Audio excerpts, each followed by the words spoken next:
شیخ عورتیں جماعت سے نماز پڑھنے گئی تھیں اور اس میں سے کچھ عورتوں کی کچھ رکعت باقی تھی اور اسی نماز میں امام صاحب نے مسٹیک کیے 3 رکعت پڑھے اور عورتوں کو تو نظر نہیں آتا ہے.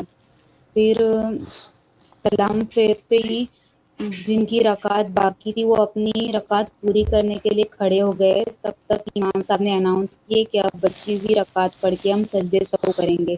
تو وہ بچی ہوئی نماز پوری کر رہے تھے، سورہ فاتحہ پڑھ رہے تھے، تو وہ عورتیں کیا کریں گی؟ ان عورتوں کے سامنے 2 راستے ہیں، 2 طریقے ہیں، دونوں میں سے کسی ایک پر عمل کریں.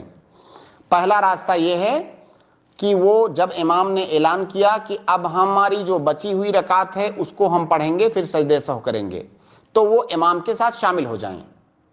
ابھی وہ الگ ہو چکی تھیں، امام کے سلام پھیرنے کے بعد وہ الگ ہو چکی تھیں. اب امام کے ساتھ وہ دوبارہ شامل ہو سکتی ہیں اور امام کے ساتھ وہ رکعت کمپلیٹ کر کے جیسے امام سجدہ سہو کرے گا وہ بھی اس کے ساتھ سجدہ سہو کریں گی.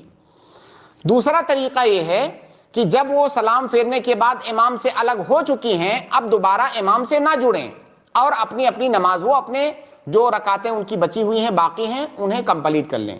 جی. ایک عورتیں کھڑی ہو گئی تھی اور چوتھی رکعت سمجھ بیٹھی تھی اور امام صاحب تشہد میں تھے. پھر جیسے ہی سلام کی آواز آئی تو ساری عورتوں نے جلدی رکوع کر کے پھر سلام کیے اور ان کی رکعت بچی تھی وہ سلام نہیں پھیرے.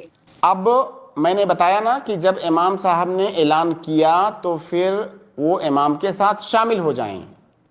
جب امام صاحب نے اعلان کیا تو ان کے ساتھ شامل ہو جائیں گرچہ وہ کھڑی ہو گئی تھیں. تو واپس ایسے رفع الیدین کریں گے کہ ویسے ہی رفع کنٹینیو؟ الیدین اتنا بڑا ایشو نہیں ہے، اصل ایشو یہ ہے کہ شامل ہوں گی کہ نہیں. نہیں مطلب اسی جب وہ میں وہ کھڑی پڑھ ہیں رہی تھی اب اسی کیا میں رفع نیت کریں. اب کی ہاں نیت تو پہلے سے وہ نماز میں ہے، اب کیا نیت کریں گی؟ بس امام کے ساتھ داخل ہونے کی نیت کر لیں گی. بس نماز کی اب نیت نہیں کریں، نماز میں تو پہلے سے ہیں، ابھی منفرد تھیں اور وہ اب امام کے ساتھ جماعت میں شامل ہو جائیں گی. اور جو باقی عورتوں نے جو کیے وہ صحیح تھا نا، جلدی رکوع کر کے پھر سلام پھیر دیے. وہ اپنی نماز تنہا مکمل کر لیں گی. ٹھیک ہے سسٹر.